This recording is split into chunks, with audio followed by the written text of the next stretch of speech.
Your Steve Jones Show podcast is loading now. The Steve Jones Show podcast is sponsored by Sunbury Motors, North 4th Street in Sunbury, and Sunbury Motors Kia, routes 11 and 15 in Hummel's Wharf.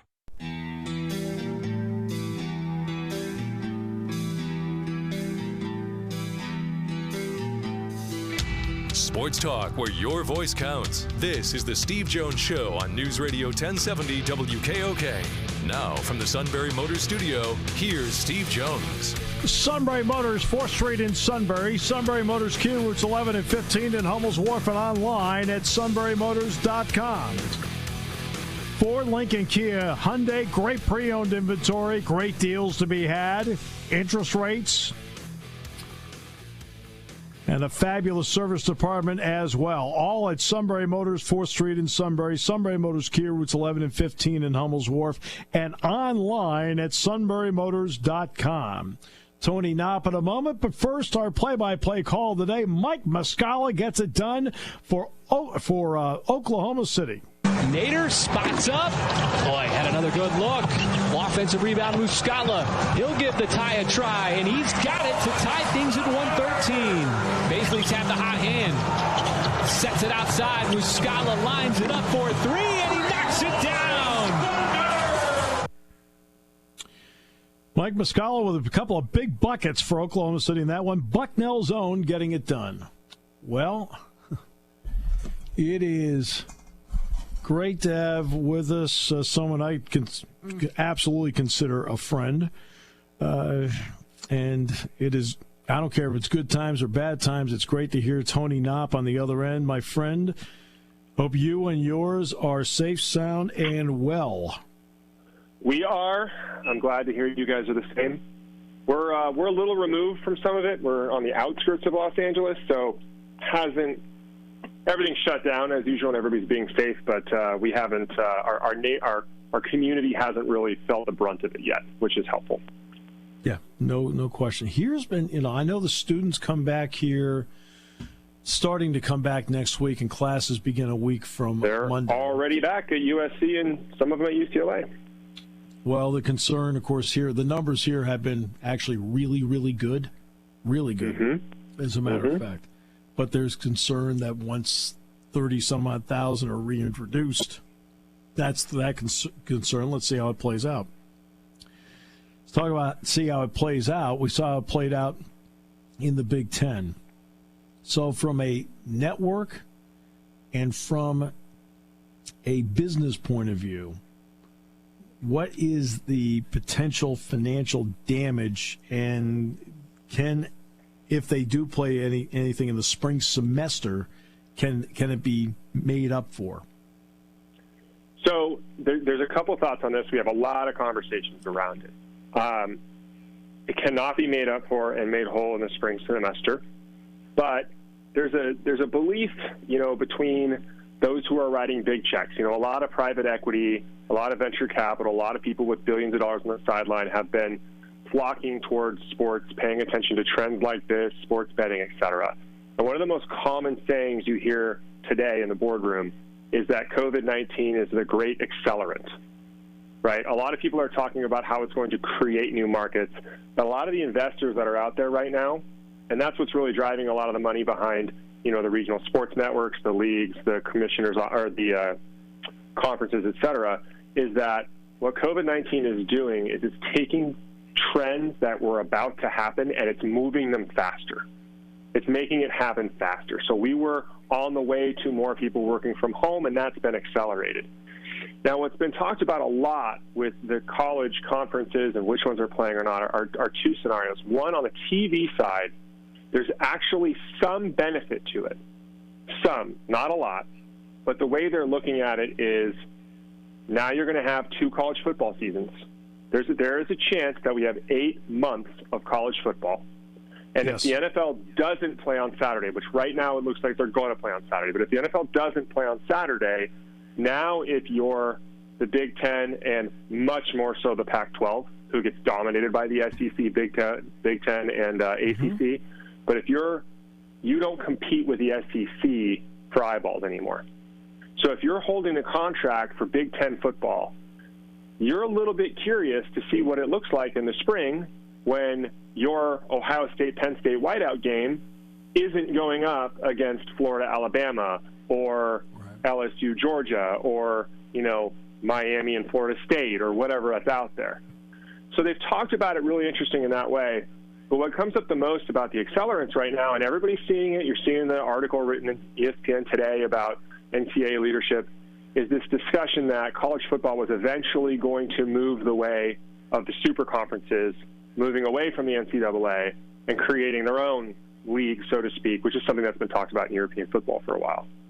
So nobody knows right now, but there's been a lot of people, and you and I have talked about this, who've been banging the drums for certain kinds of changes, and those changes are being sped up using the air cover of, look, we're no longer – there's an old thing, the innovator's dilemma, right, where you're always focused on your past revenue, so it doesn't help you innovate for the future. There's a whole book written on it about IBM and the changes in technology.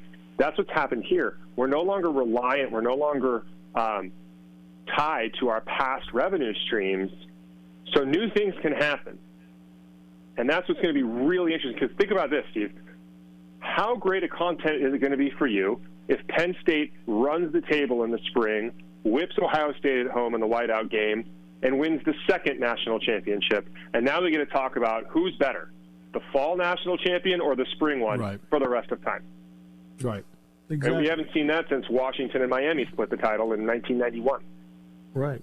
You know what's interesting? I'm interesting you brought up IBM, because I've talked about this before. It's interesting how people who are immersed in a business where it's considered to be their area of expertise get so immersed in it that suddenly Apple and Microsoft blow them away because they weren't thinking outside the box. And that has happened with other businesses. To be honest with you, this has happened at times with ESPN, in my opinion. Absolutely. We're the worldwide leader in sports. We're the sports experts. And then you start asking yourself, why are you making the decisions you make, for the people that are the experts? And it's amazing you can be so immersed that you can't see the forest from the tree sometime in your own business. And that's the story of ESPN, right? He bought airtime to put on high school sports, and the only reason he made it a 24-hour network is because they gave him such a big discount because they had so much inventory. He just wanted to buy 2 and 3 hour slots. I know. They gave him 24 hours, and he put everything on, and it disrupted everything because it accelerated our move towards, well, we want to consume sports content 24 hours a day, right? Well, you know what else I like? I don't mind playing college football 8 months a year.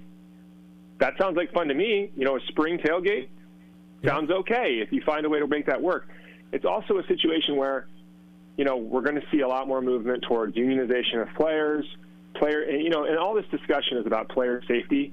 You and I both know this has nothing to do with player safety. This is about money, and that's what they're trying to. Because if it wasn't about money, Nebraska would be playing in the Big 12 right now, right? There's just no question. They would have said, we're going to go play in the Big 12. And it's going to be really fascinating to see what happens over the next 4 or 5 months, because a lot of these state institutions are publicly funded institutions. So Congress is going to get involved. And they're going to come in and get involved, and it's going to be even more political than we've seen so far. So long answer short, spring cannot make up for what they lose in fall, but it will create a unique opportunity for the media to cover this for quite a long time as this outlier year that we had. I just wonder how it's going to play out with speeding up, paying the players, creating a union for the players, that sort of thing. I'll get to that in a moment, because I was talking earlier today about a spring semester season. And say, for example, you start January 22nd. Well, that's a Saturday before the AFC-NFC championship game. The next week's the Pro Bowl. That's your weekend. You don't think people want to watch college football on the Saturday before the Super Bowl? Mm-hmm. And you're right. And high ratings, going. And it's a great time of year, right? Yep. And exactly. Look, think about a, whiteout tailgate in early March, right? Leading towards the national championship game in May. That'd be exciting. I don't think it's a common thing. I don't think it's something they're going to do, in the future. But no, right. No, I'm disappointed for you guys when we were talking about it before we got on, because there are teams out there right now who are well set up. Penn State was one of those teams. I mean, you guys have a generational linebacker there this year. You guys have a quarterback who has experience when a lot of Big Ten quarterbacks don't. Right. You have Ohio State at home. This is one of those years that there's a number of teams out there that it's I'm not saying they should play or shouldn't. I'm not going to pine on that. It's just disappointing for those kids who put the work in because, you guys were a legitimate national title champion or contender this year. No question. I know just something Jack Ham and I have talked about. We know how good this team is, and we wanted to see them get a chance to do it. Now, again, this is all out of anybody's control. I'm not being critical of anybody's decisions here by a long shot. I want to get to the unionization part. I mean, you're right there in the heart of Pac-12 country. Oof. The Big Ten players. Now, when they put out their demands, the only one I looked at and said, they want free BTN for their parents. All right, okay. But they didn't get into money. Pac-12 did, and I also do know that the driving force behind the Pac-12 group is the same individual who was the driving force behind the attempted unionization at Northwestern in 2014. All right? Yep. So, okay. See, we always follow this stuff. That's why we know it. Mm-hmm. So what can, if any, because they're not fond of Larry Scott, I can tell you that. No, they are not. So what kind of perspective can you lend on A, the group, and B, the leverage they have or don't have? Here's the problem that they're going to have in the Pac-12. There's a reason Ed O'Bannon and the O'Bannon case was tried or attempted to be tried repeatedly in California, right? As much as we don't want any of this to come down to politics, it all comes down to politics, right? And the reality is the Pac-12 is going to get a far more favorable labor law, labor court, Supreme Court of the state of California than you're going to get in most Big Ten states. And the ninth, in all political fairness, just so everyone knows that we have a handle on what's going on with this, the Ninth Circuit courts in California. Yep, Ninth Circuit's in California. The Ninth Circuit's usually one that tends to lean very far that direction, right? When it comes to labor rights, when it comes to union rights, that's why most of those cases end up. You try to get it in the Ninth Circuit, right? There's a judge in Long Beach people try to get into. There's a couple of others up north. So there's a lot more leverage for the Pac-12 than there is the SEC, than there is the Big Ten, than there is the Big 12. Because the reality is, you can just look at the labor laws in those areas. We do business in all those different states. And it's fundamentally different, the kind of rights that an employee has in Arizona, Texas, New York, or California, right? So this is going to be played out in New York or California because New York and California are going to be the ones that are likely going to give the players some kind of rights. The problem there is these are state institutions that are tied together by conferences. They're not tied together by a central league, right? The NCAA is an oversight league. If the Pac-12 players somehow pull this off and then try to spread this to other conferences, they're not going to have any luck. That's the problem with it. So they have leverage. They have a ton of leverage in the fact that Larry Scott is basically a what do they call those? The dead duck, the Senate, when you're serving your Senate term before you've already been voted out. Lame duck. He's a lame duck commissioner right now. Everybody knows he's out. There's already been rumors about him getting bought out a year before his contract is up. All it's going to do, honestly, is further damage the conference and make it even more irrelevant. The battle has to come from the SEC or Big Ten, and unfortunately, I think the players there realize that if they take that to court, it's an 8 to 10 year battle like the O'Bannon case was, and they're going to be long gone by the time that happens. There was a Clemson player who pushed for this 4 or 5 years ago, and then Real Sports actually did an entire piece on him when he tried to do it. He was a running back who got injured repeatedly and tried to sue for I forget what law he sued under, but he was trying to find a way to get reparations, so to speak, for the money that he had missed because of his injuries for those 3 years playing for Clemson. Yeah, and there's also Nigel Hayes of Wisconsin. That's right. Had put his name on a suit. Now, the key is the reason that they put their name on the suit, you can only do it if you're an active player at the time. So Nigel Hayes had to withdraw his name from the suit once he graduated from Wisconsin, and then somebody else had to put their name on there. These are all things that a lot of people don't realize, Tony. It's there's so much bureaucracy in front of it that the reality is, in most lawsuits, people try to bury you in paperwork and drag the case out. But here, it really is only impacting these young men and women for 4 years of their lives. That's their amateur career, sometimes 5 years. And if they get an injury exemption, sometimes 6, and then they move on. Right? And then it's going to be very difficult for them to understand what kind of damages there are. So they're fighting on behalf of the people behind them. And it's incredibly unlikely that they're going to get some kind of payout like the NFL Players Association did for the CED issues, because there's no centralized form of government, right? The NCAA is going to kick it to the conference. The conference is going to kick it to the teams and say, we pool this all together. Where's the money coming from? And what's going to end up happening is a very similar decision to what happened in the O'Bannon case, right? EA Sports is just going to say, forget it. We aren't going to do it then. All right. So, first of all, how have, we see the NHL in the bubble, Major League Baseball, the NBA. MLS is now going to attempt to do what Major League Baseball is doing. They're playing now. MLS had home. Fans last night. They had 2,000 fans at the Frisco FC Dallas game last night. Yeah. Frisco. They played. Nashville and Dallas played last night. How have the ratings been for the return of sports? Have they been as strong as the networks had hoped? Have been good? Okay. The interesting thing is the ratings have been very strong for almost all the sports except for the NBA, and nobody understands why. I have a theory. Wow. It's totally anecdotal, but golf ratings, for example, are through the roof from where they've been over the last 5 years. And my theory is more people are playing golf. A lot of families, they're watching what they're playing. At least that's the case with my kids, right? If you're between if you have somebody in the home between 5 and 17 years old, if they're playing baseball, they want to watch baseball. If they're in basketball season, they watch basketball. Nobody's in basketball season right now. Right. So NBA ratings have not been doing great, but it's doing well enough to meet their network obligations to move them forward to next year. The bigger problem here, Steve, is that, we're going to have massive – there's a lot of, I'd say, ignorant optimism that all of this is going to be fine in a couple of months and we're going to have a vaccine and things are going to go back to normal. But the reality is we're going to have massive labor strife in the NBA and in the NFL, because what happens to the salary cap next year and the following? Right. It's going to go down. There's going to be a massive cut, right? So if you follow the letter of the law and just do what Rob Manfred did originally and said, I'm just going to demand a season because they have it in writing, that's the problem with the contract is everybody always falls to the lowest common denominator, and that's generally what the contract is.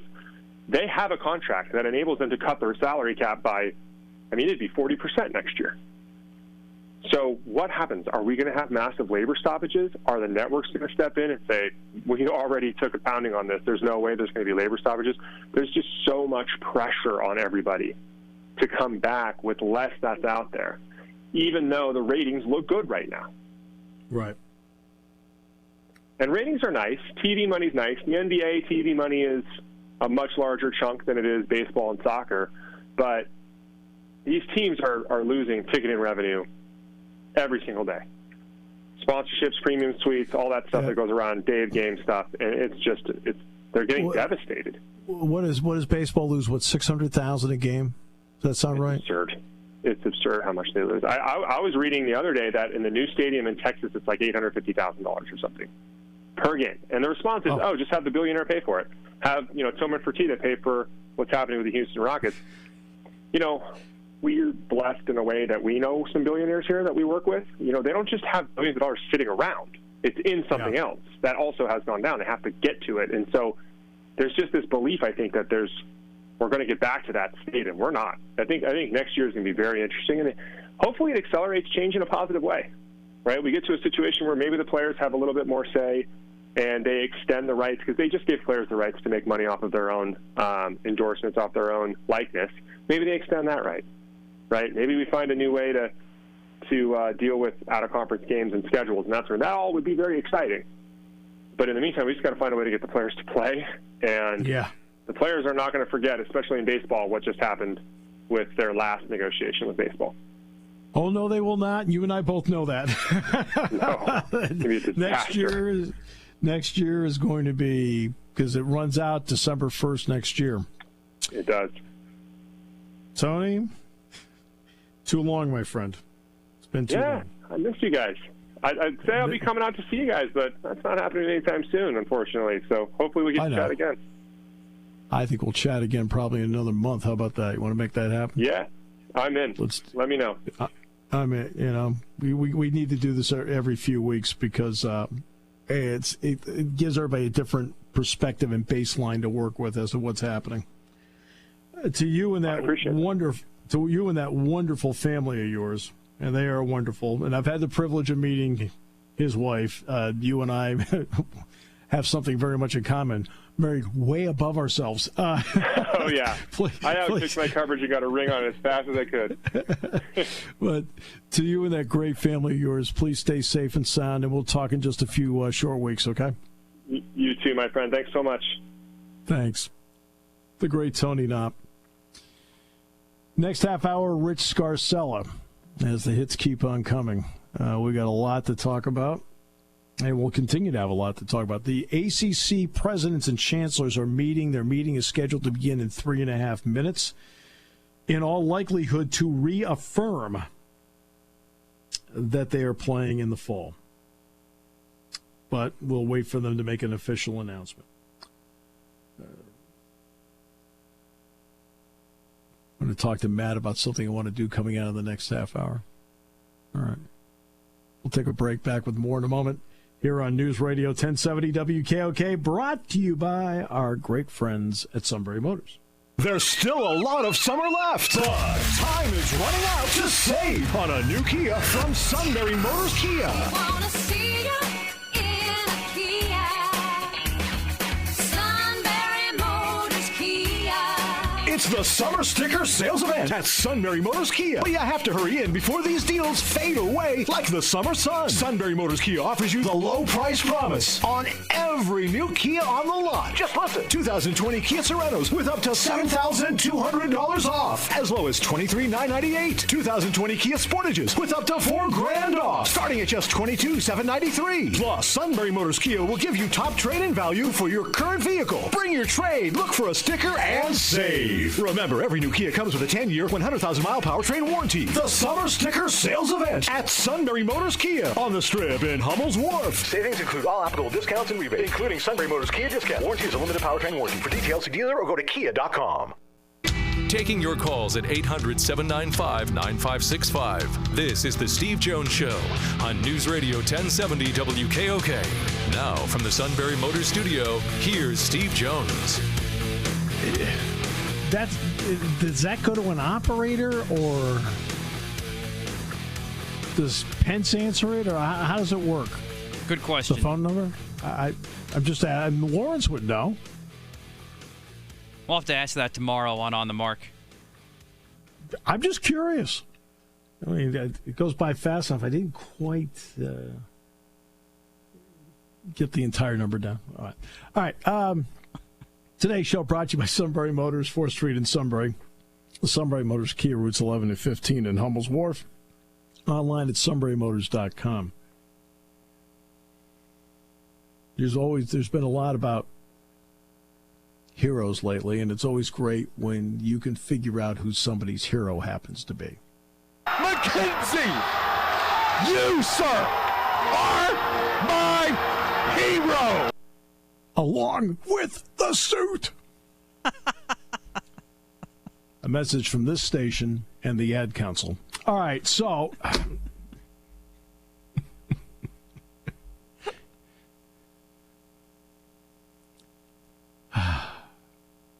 the suit. You are our hero. Well, you know what that means. Now I got to go see Father Daddy and confess it. All right. All right. With that, we bring in Rich Scarcella, my good friend from the Reading Eagle, and it's one of the part of the bummer of all this. I don't get to see a great guy like Rich all the time. Rich, hope everything's going great for you. Steve, it's great to hear your voice. Great to be on the show. But I don't know if I'm the biggest Packers or Yankees fan in this state. But I'm pretty big. I'm pretty big. Pretty loyal. Let's just say that. I don't know. Although a friend of mine texted me today, and he at one point, in fact, I believe they still have a share of Packers stock here in State College. So there you go. What was your reaction when the final decision was announced by the Big Ten? Well, there are a lot of things that were going on in my mind, but I wrote a column. I wrote a news story and then for Wednesday's paper and a column for today's paper. I'm not a physician or a trainer. I don't have any medical background. I'm not going to say whether the decision was right or wrong because I don't know. Okay, I completely understand why it was made. They thought the risk was too great. They didn't want the liability or having the death of even one athlete from the coronavirus on their hands. And I get it. I completely understand. And they were in a no-win situation because if they voted in favor of allowing the fall season to be played, they'd be accused of being money grabbers and putting financial ramifications ahead of the health and safety of the athletes. And now, of course, they're being hammered by those who say, hey, you've crushed the dreams of all these athletes and, you're awful. So I understand it was a no-win situation. That doesn't lessen the fact that this is just utterly devastating to kids, college athletes at Big Ten institutions, especially they're going to, there's a good chance they're going to lose a year here. And, at Penn State for football, and that's the team I cover, this team had a chance to do special things. The way it was assembled before Micah Parsons opted out and before others may opt out. We don't know that yet. Right. But the point is it's devastating, just like it was devastating, and you know this better than anybody, for the Penn State men's basketball team to back in March. They're going to be invited. They're going to get a berth in the NCAA tournament for the first time in how many years, I'm forgetting. But and I'm sure they were just crushed by that news, and it stinks. It's I hate it. I hate the fact that we're sitting here on August 13th and we're still dealing with the same COVID-19 issues that we were dealing with on March 13th. Yeah. I hate it. I can't stand it. So that I have a lot of other thoughts, but they're my main thoughts, Steve. Right. No, and I understand that. How important, in your opinion, is the NFL, ACC, SEC, Big 12, if they have the ability to, quote, pull this off, what can that then do for the confidence of the Big Ten and the Pac-12 that, okay, you can move forward and do it? In terms of spring. Yeah, playing spring semester. Yeah. It's not playing the spring. Great point. That's what I've used too, the spring semester. I think that would give them confidence. I don't know how much that would affect their decisions. Forget the NFL because they can they are like Kevin Moore, the commissioner of the Big Ten, said. One thing I would agree with him on: you're dealing with professional athletes in the NFL, amateur athletes in college. So you can do what the NHL and the NBA have done, and you can sort of keep players in a bubble with the NFL. But I'll address your other point, your other question: Big 12, SEC, and ACC. If they get through a season with very limited positive cases and no deaths, because then the Big Ten and the Pac-12 will receive criticism from those who think they should have played. But if one player in those three conferences, one athlete, dies, then I think that changes everything. That changes the perception of everything. And I'm sure the big people in the Big Ten and the Pac-12 office are not hoping for that. I want to make that clear. I'm not saying that. I'm saying, they just didn't feel like it was worth the risk, and I understand that. Oh, and I understand it, too. That's why the tenor of what I was discussing, Rich, is say they're able to do it and they're able to pull it off. I think that gives you confidence. Okay, well, those three different entities from all over the country were able to do it. Quote, we can do it, too. Yeah, I wouldn't mind seeing that. I just don't know, Steve.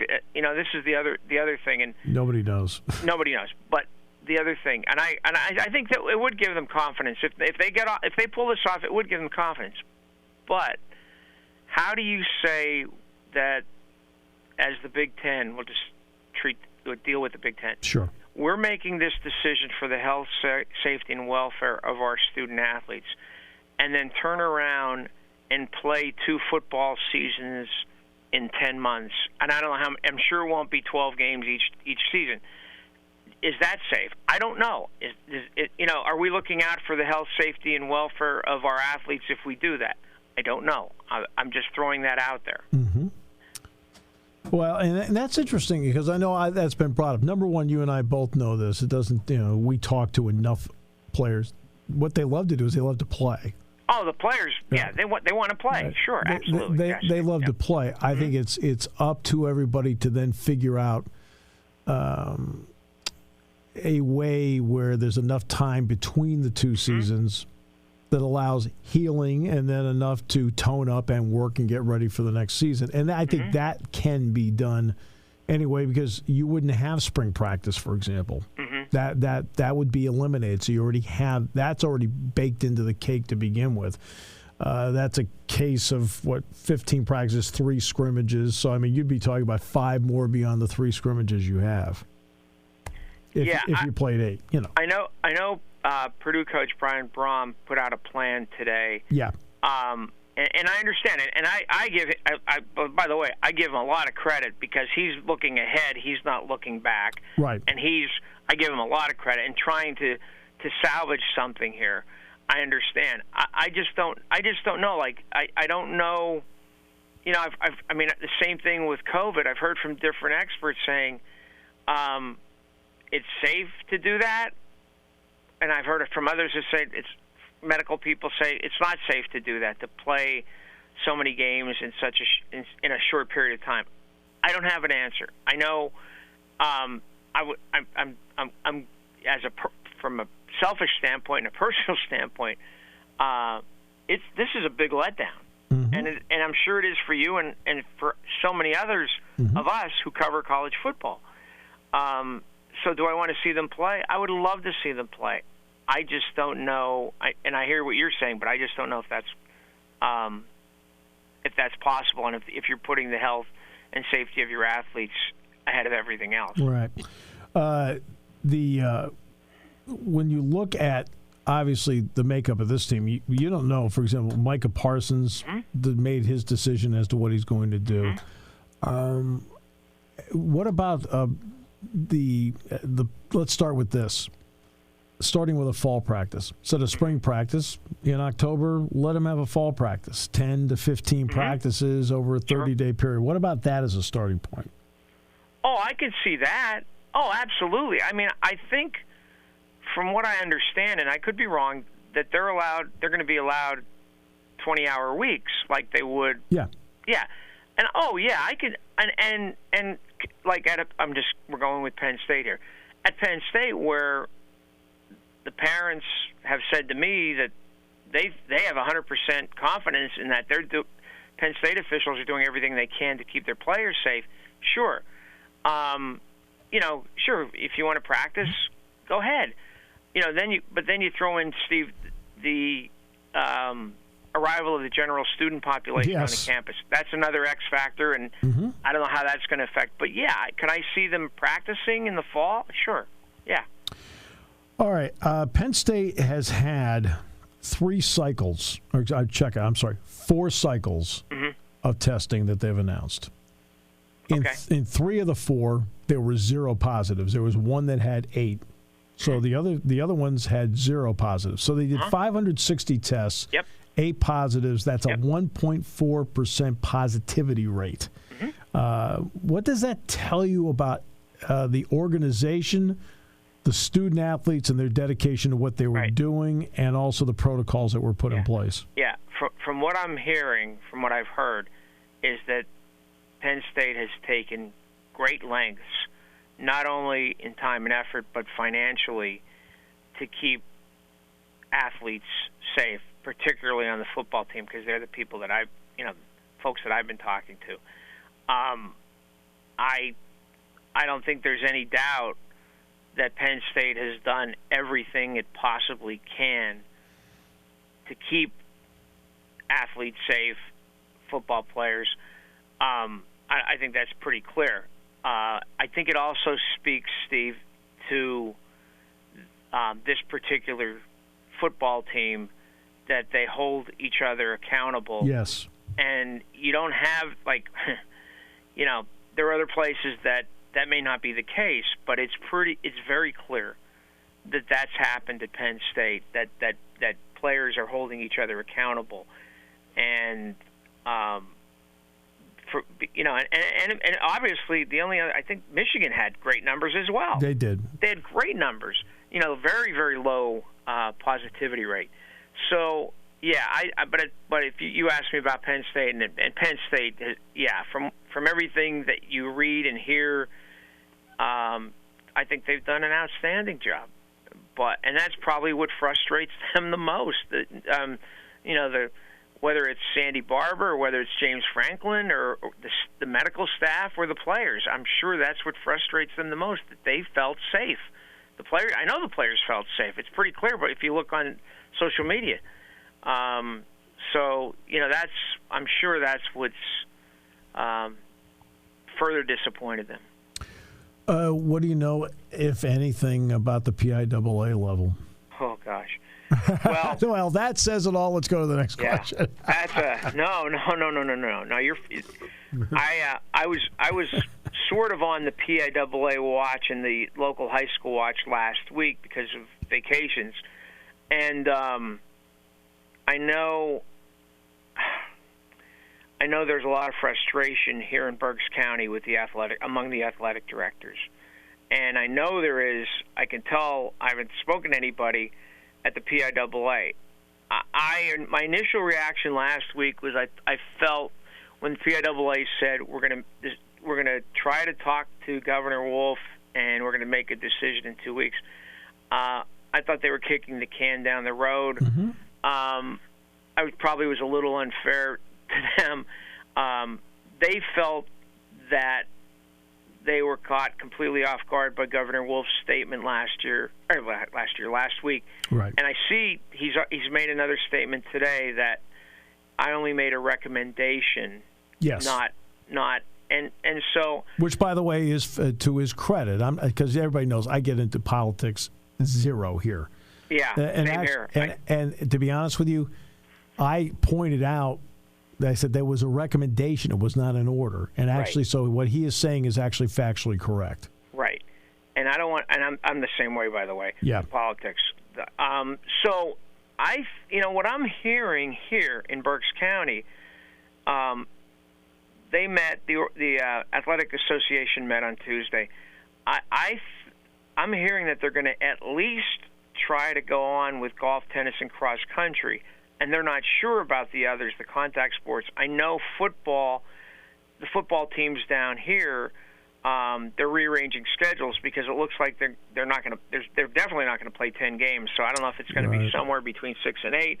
District 3, where Berks County is located, came out earlier this week, and they're going to have a reduced playoff field for the fall sports. Mm-hmm. Again, if it's allowed to go on. So I hope so for not only for the athletes and the coaches and parents involved. I hope there's a safe way that they could find a safe way to do this. I also hope for people like me and other people who cover sports that they're going to have something to write about in the fall. Right. Your Yankees are good, by the way. Well, they're good. But they also their two biggest guys, and I mean 6'6" and 6'7", Aaron Judge and Giancarlo Stanton are both nursing injuries. But we'll see if Judge plays tomorrow night.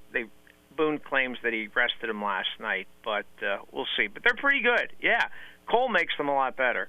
And because he'll stop any losing streak. I mean, he's a stopper at the front of the rotation. Yeah.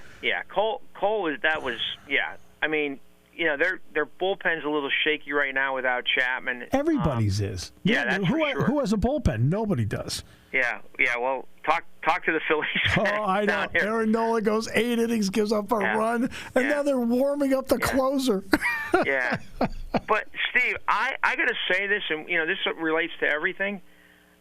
I enjoy, like last night here, the Phillies were on, the 76ers were on, the Flyers were on. Yes. And they're all playing. They're not playing in front of crowds. And you know what? I don't care. No, neither do I. I'm watching, and I wasn't sure how interested I would be, but I'm interested for sure. No, I'm the same way. I watched some of the Flyers game last night, and then a little bit of the of the Phillies too. Mm-hmm. And I've had a chance to watch your team. By the way, Mike Trout may be the best player. Aaron Judge is the sport's most indispensable player. He is the one guy that brings people I think that makes people go, hey, he's up. I think I'll watch this. Yeah. Trout is so good. I mean, he is great. Trout's awesome. Now, and I heard a discussion, I guess, a week ago, on some talk show, and it's true. Like, you just wish he'd be playing for a better team, and maybe they will be better in time. With Joe there, maybe give them time. But if he was on the Yankees or the Red Sox, oh my goodness. Oh.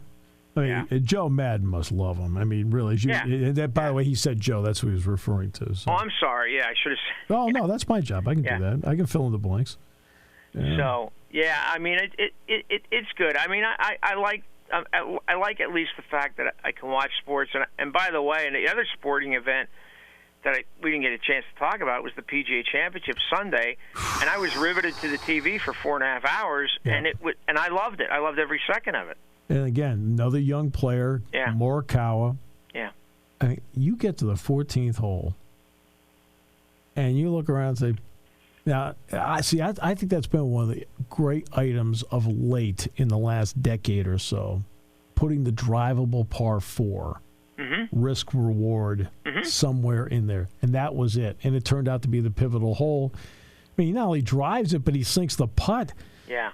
And not only that, he has his degree from Cal, Haas School of Business, 4-time All-American. Yeah, yeah. It's a great story, and he's